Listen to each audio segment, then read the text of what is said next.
Hi, Anna. Hi, Sarah. How are you? Doing okay. Good. How are you doing? Good. Good. Hectic with spring house cleaning and garden prep and Yep, a lot on your plate. yes. Do you have the little one every day or is it just Fridays? No, it's on a complicated kind of schedule because her mom is a nurse.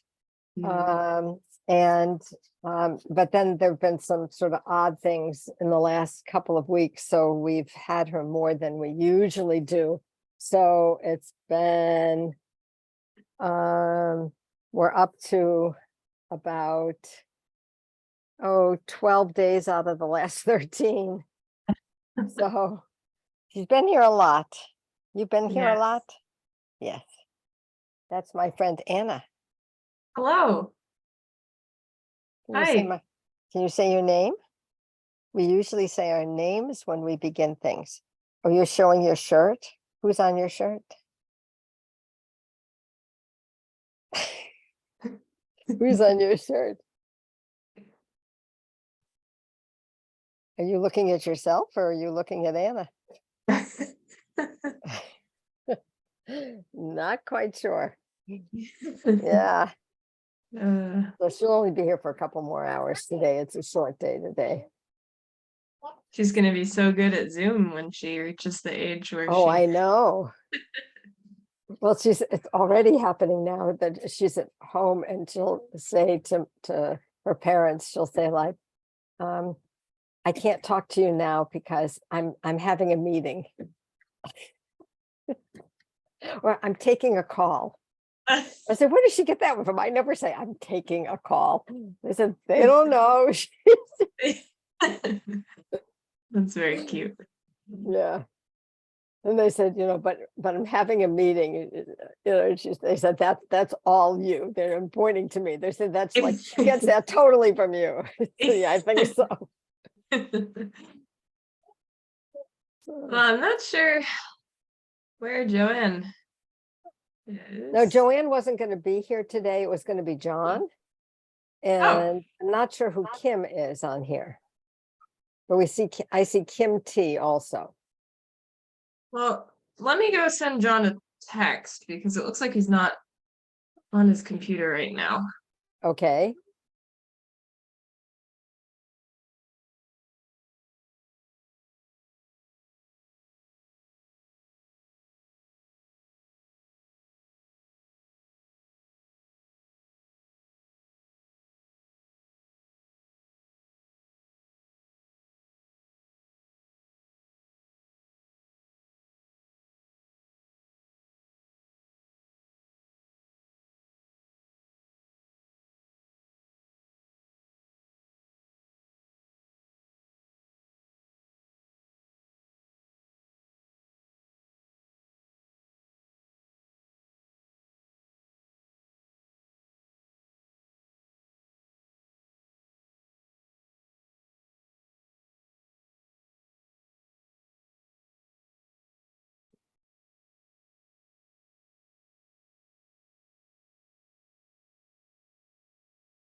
I've got to do a 2-second errand here.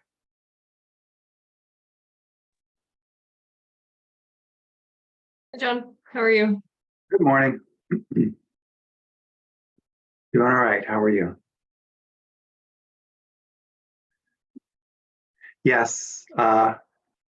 Actually, I'm not sure about May, your chat request about Memorial Day. Oh, if we have enough or not. Yeah, I'm off the top of my head, I don't know.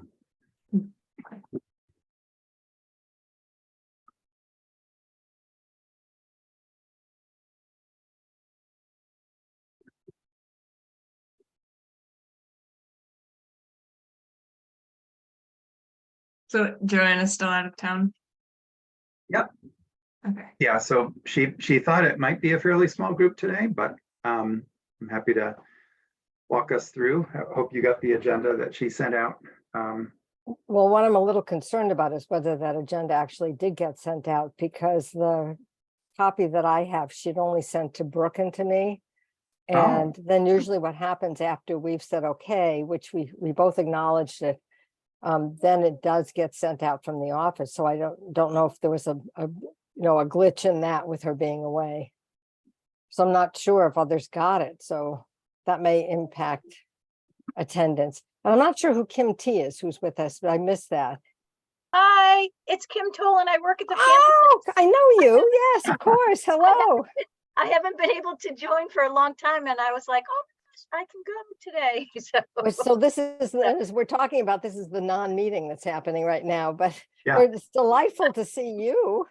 Yeah, delightful to see you too. And So, your granddaughter for a minute there. yeah, she was yeah, she's having meetings as usual. Yeah, I heard that. I was at the other side of my office, so I Got it. And at the moment she's laying under the play table that's on the other side of my office, and she's on the floor with the Thomas the Tank Engines. Excellent. Yes, it'll work. And there's Amy. Here comes Okay. Amy. Yeah. So I know she has a couple of things to update us on. And I know this is also the big push time in both of the state legislative at those levels. And so I was a little concerned we might not see those people today. Yeah. It looks like she's getting connected.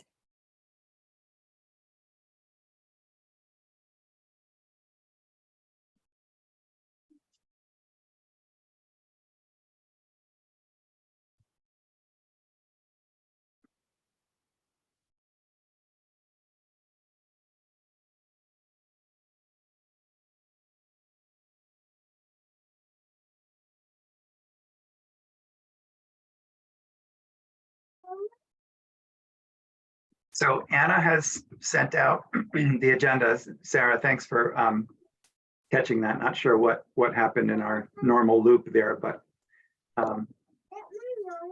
And I'm not too concerned really for today, because this is kind of an off moment in the cycles with the work happening, as I was saying, at the state legislatures, and then just really updates. And then our next big thing really will be planning goals ahead, and that will start with the May 12th meeting. And I think that's much more important, and that's the one I'd like to be sure we get a couple of notices out about in advance.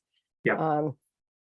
Just maybe an email after this one to remind people to put that date on their calendar, and then I'll talk with Joanna about being sure we get an agenda for that one out several days in advance, and then a reminder that day, because that's really when we want to see people, is for that one. Yeah. Yeah. And there are just a couple of things that you can read on the agenda if it's just come through. But Joanne sent out New Hampshire and Vermont information on the listserv about contacting representatives about legislation. And she hopes, if we haven't already, that we'll consider testifying, writing a letter, showing support in whatever way the notes ask for. She's looking for the ELNH report and data and contacted Katie Brissett. And on May 10th, there'll be an ECE corporate council meeting where Tom Weber will do a presentation, and Sarah and Joanne will be providing a Vital Communities ECE update to that group. And for those for whom the name Tom Weber is not familiar, he is head of the group in Massachusetts that is a formal statewide organization of business leaders around ECE. And they've been functioning for several years now, and they've really done a really pretty phenomenal job. So he's a businessman talking to business people about the role they can play in early care and education. And so we've been hoping to get him to come to the corporate council for quite some time, and finally all converged that it can happen this month. So that's I'm looking forward to what action-oriented information he brings to them. So, That would be a big help for sure. yeah. Oh, here's Tammy. And I'm not sure, and maybe Amy knows something about what the data from ELNH is that Joanne was looking for, because I really wasn't quite sure what she was referencing in getting data from Katie Brissett. What were we looking for? And Tammy, I see your note in the chat. You have a new baby in your program, so that's always fun, but totally unpredictable. Yes. I'm not sure what data exactly that she was looking for. I'm not sure what she was looking for. Anna, was that something you had seen? Okay, I know you had mentioned some reports that you had seen recently.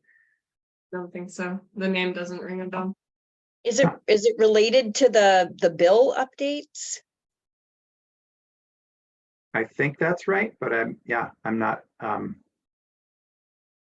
sure exactly. A bill tracker thing or something, maybe. Yeah, I don't know. Okay. So the only other thing I can tell you about the Vermont side is that it is looking as if something of the Let's Grow Kids agenda will make it through fully through the legislature. And it's looking now like the competition between funding for universal paid family leave that had been put up as it's like we make programs for good for people fight against each other. Yeah. Resources, as opposed to looking at other things that are not specifically focused in that way for the sources of money. But be that as it may, it is looking like the childcare issue is prevailing with a stronger support than universal paid family leave, although they're looking at some level of paid family leave, a bite at that, an acknowledgement of it.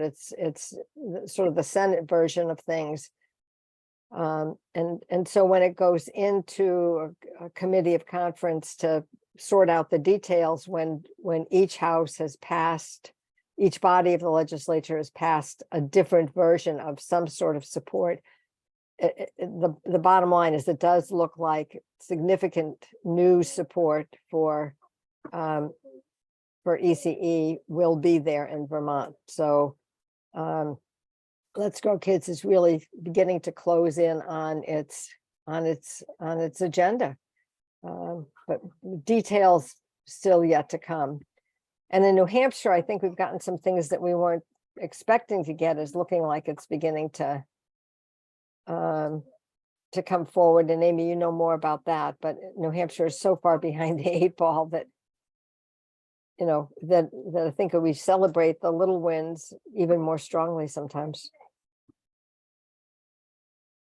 I do have to tell you, there are some concerns about the Vermont bill. There are many providers very concerned about that.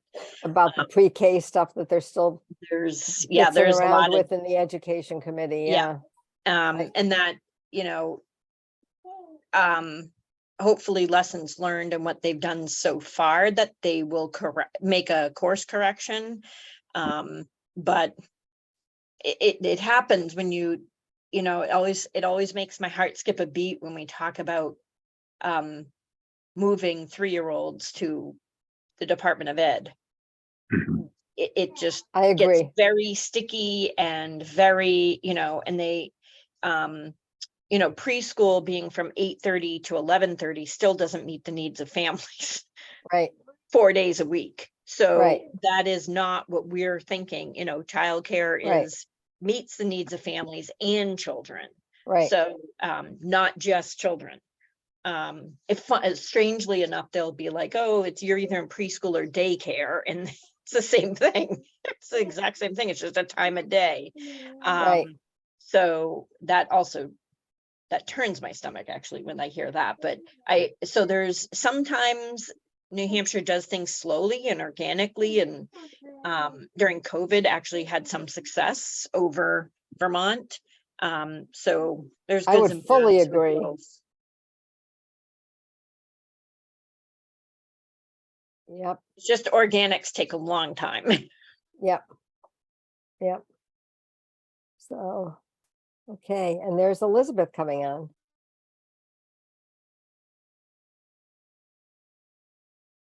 I just went back into our minutes from the last meeting. It looks like Joanne for the Early Learning New Hampshire report was talking about the information presented in the grassroots meeting about staff needs and how many slots are open.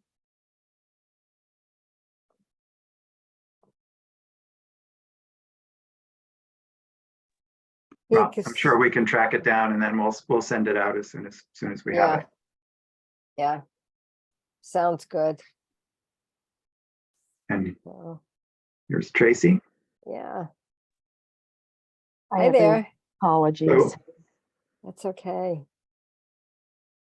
We've all just been kind of, moving through the agenda and just kind of trying to catch up on the things we know, since our outside experts on things have not been able to be at this meeting. I think there's just too much going on in the legislatures on both sides of the river right now. And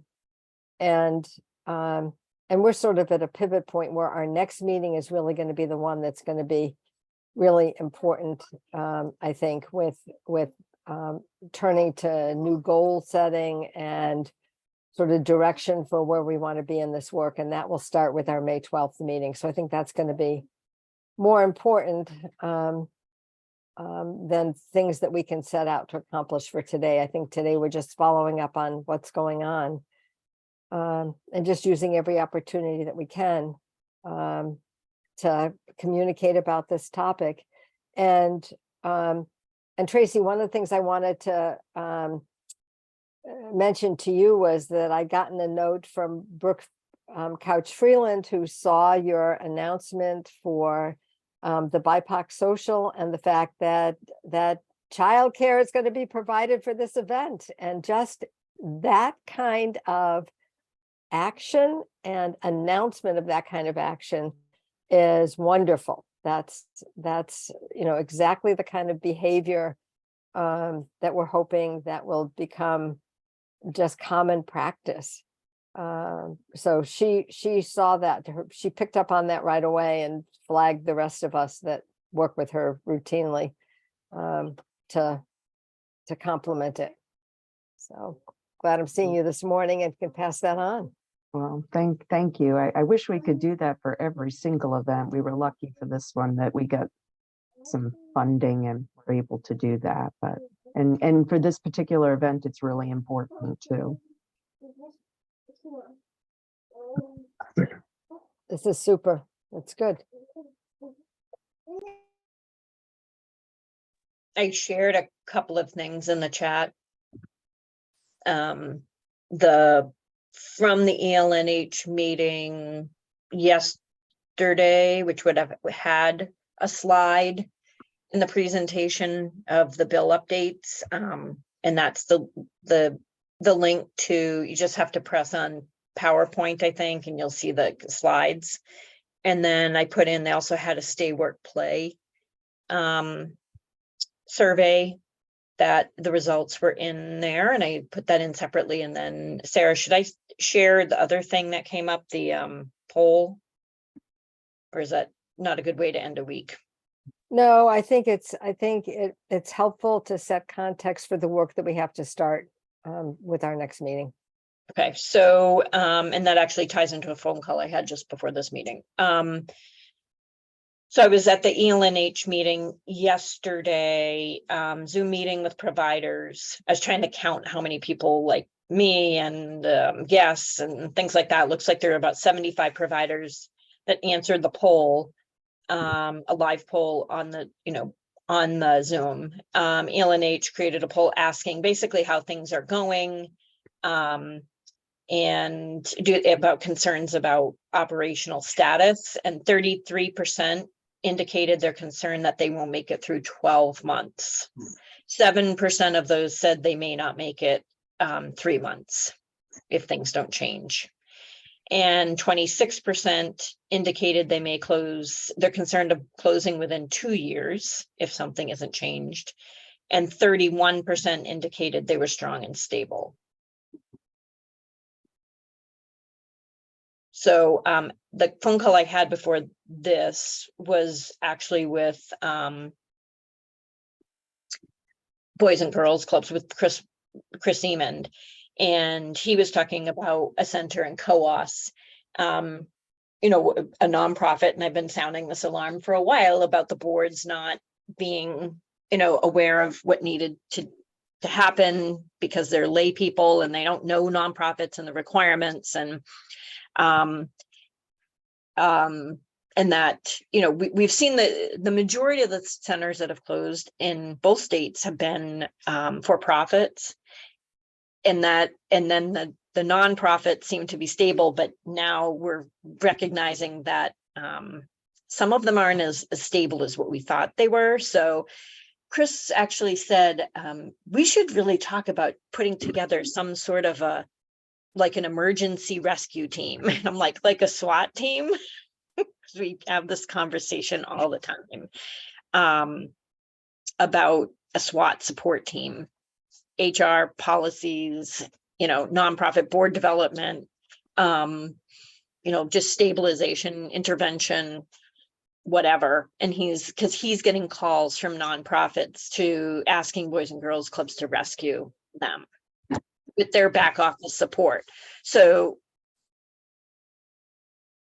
that's, always been top of mind, but it seems like now more than ever. It would have been really neat to break down that poll on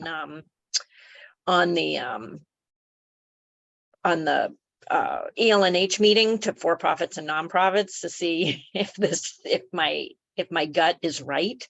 But I still think, we're doing pieces of a SWAT team right now. We have a nonprofit first responder person. Her name is Kelly Murphy, and she goes in and works in board development and nonprofit compliance. And then we have Bev Widger, who's been doing HR and handbooks and policies and contracts and things like that. Employment law, not law, but employment, compliance, and then referring people to employment law. And it just seems like that it would be great not to have to respond in emergencies and start kind of taking care of business now before we have another center like Cinnamon Street that just got too far out of compliance and couldn't come back.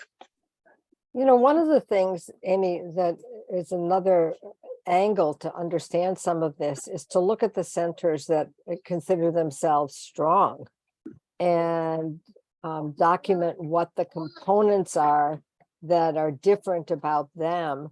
And it's the same question, it's just a different way of entering it. And what it does is work from strength and identifies, what it has to look like in order for it to be successful. And then the gap between what is and what that is for the ones that are struggling is, sort of a quick way to target what work has to be done and where they need the help.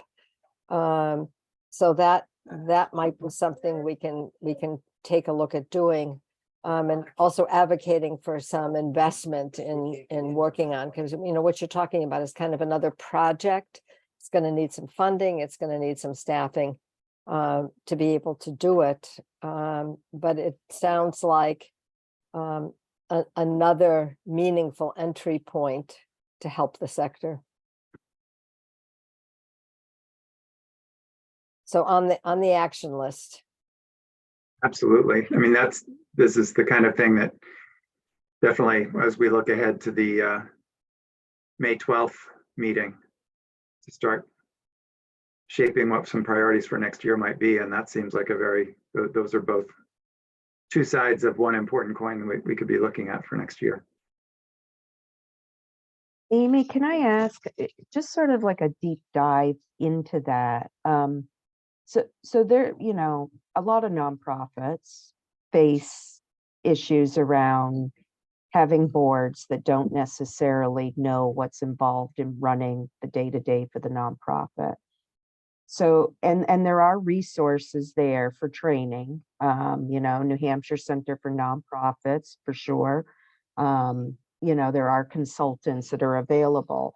So I guess what my question is why or how are these particular childcare nonprofits not getting those resources? Is it a function of just they just have so much to do, they can't take the time to partake? Or is it funding that they need to pay the consultants? I'm just wondering, can we really drill down what needs to happen so that we can help them? So they don't know what they don't know. That's Right. the biggest issue with the boards and the directors. The other issue is that directors are most commonly taking on the roles of managing the board. And if you have a director that has an associate's degree or a CDA and has never worked in a nonprofit and again, doesn't know what they don't know. They don't know it until it's too late. And then we also have some directors that do know, but if they're a small entity, they're doing everything. They're washing the dishes, they're subbing in the classroom, they're billing, they're doing the budgeting, the deposits, writing grants, everything. And it's just too much of a load. And I don't think boards really understand, they're putting their social security number on this. Like there's an accountability level. And again, they literally don't know what they don't know. And that's what we're finding out from the first responder that we have in there, that she's talking to them and it's the first time they've ever heard of these responsibilities and things. And then the other part is, it is really hard to find board members. So and then require them to go to a training or ask them to go to a training and to take on all of this other work. I mean, and traditionally in preschools, it's like you have a really strong leader, you have a really strong director, executive director, and then you catch some parent in the hallway because their kid didn't tie their shoes fast enough. And they're like, hey, can you be on the board? Or we won't be compliant. And then once they cycle out, they leave. And maybe a bunch of experienced people left during COVID. I don't know, but it's definitely weaker than it was before COVID. It almost sounds like even weaker than it was. Because they'd say, they asked you to be on a board. Oh, it's only one meeting a month for 45 minutes, all of us nonprofits use that line. It almost sounds like we need sort of like the regional planning model. So, regional planning has circuit riders that go to each, go to their member municipalities and do the work.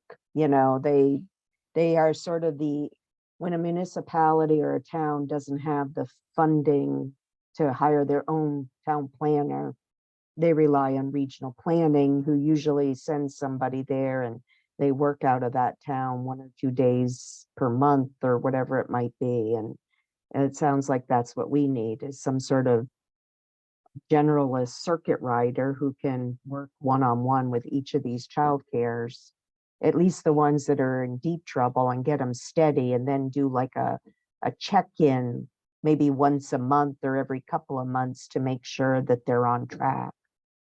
You're talking about the rural issue again, when we've got many small organizations because of the far-flung geography that we're having to deal with. It's and don't have a lot of critical mass opportunity.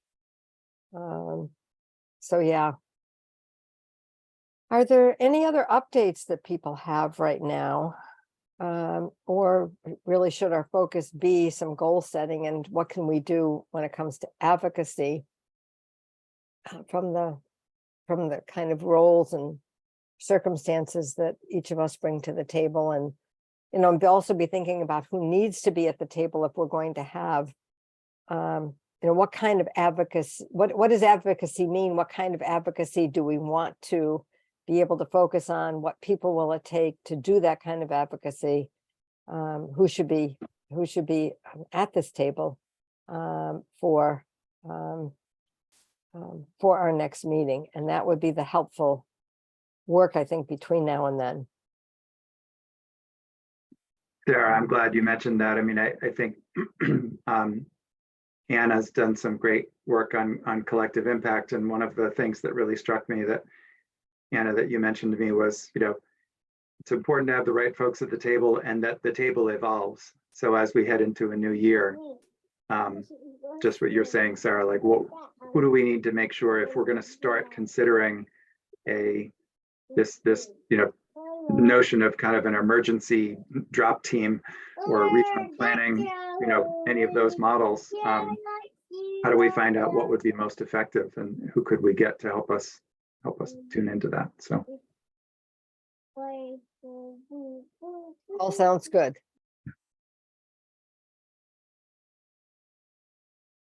I love the background music there for a minute. yeah. Little reminder of the work. Exactly. She sings her way through life, which is entertaining for all of us. You can't complain about it.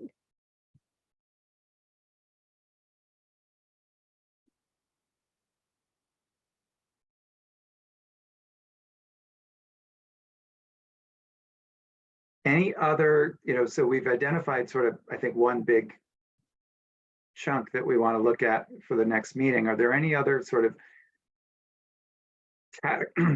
categories of things as you look ahead to next year you think might be really important, just to get us thinking a little bit as we lead up to the next meeting?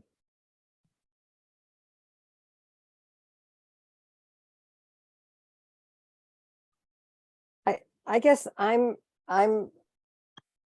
still thinking about what role this particular initiative can play in relation to the leaders in the advocacy leadership in each state, which is still evolving in New Hampshire, more clear in Vermont.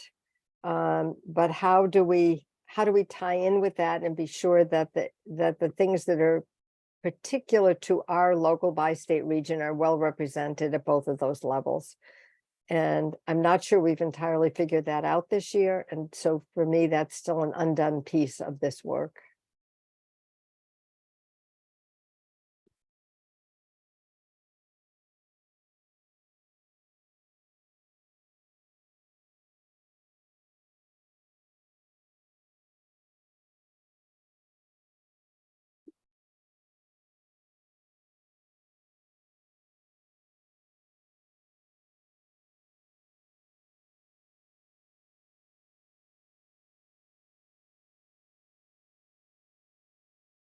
And anyone, how would we characterize some of those? What might be, if not unique, just something that's a particular focus for the Upper Valley that might be a little different from other parts of Vermont and New Hampshire?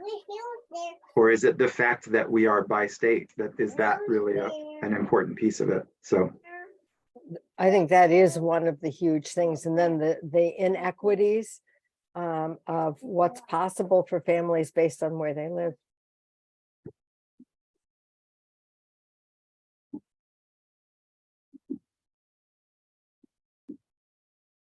I imagine, well, I know that Joanne will have some interesting expertise there because the school systems work by state, and that must be, immensely complicated. I don't know how that started, but she may have some good insight there.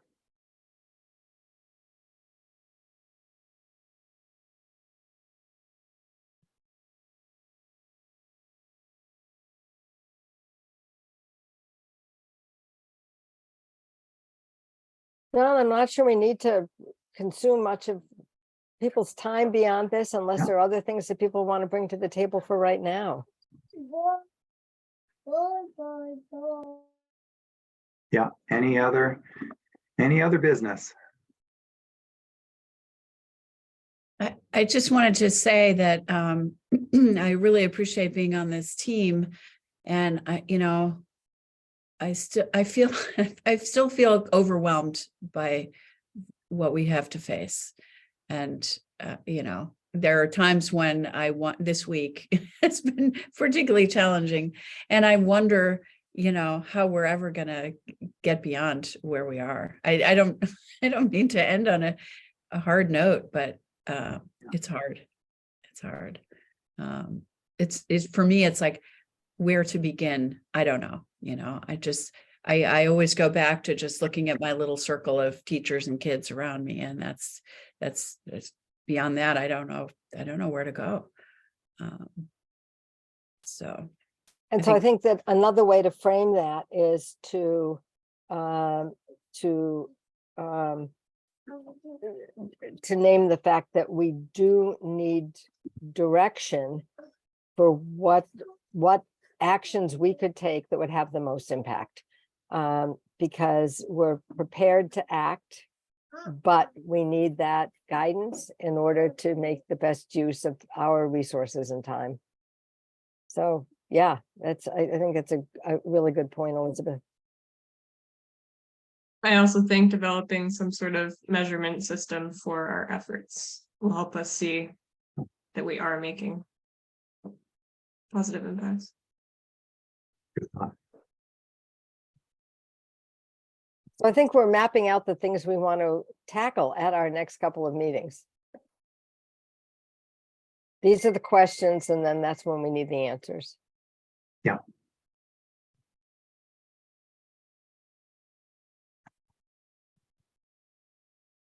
Great. Well,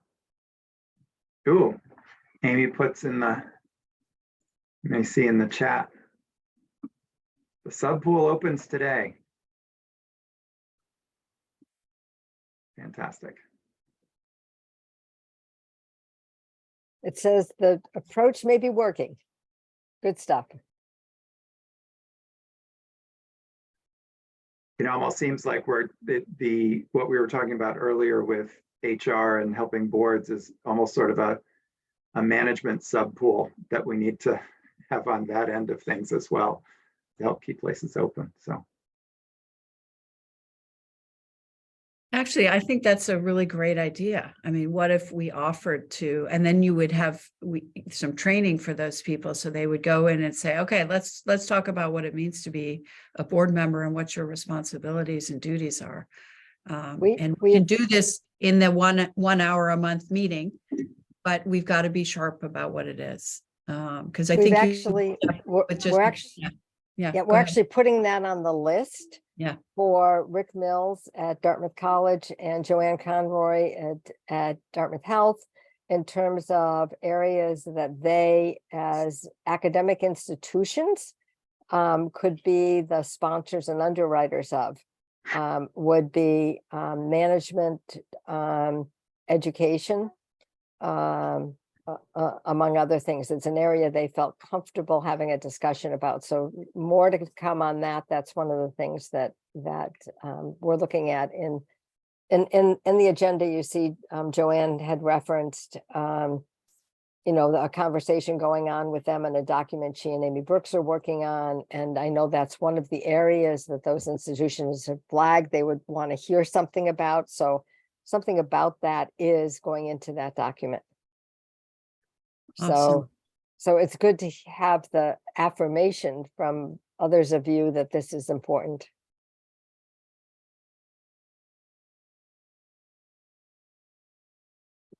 I can't think of anything else for today, John. I don't know if you can or No, I think that's Tracy or good. And Elizabeth or again, Tammy or Anna.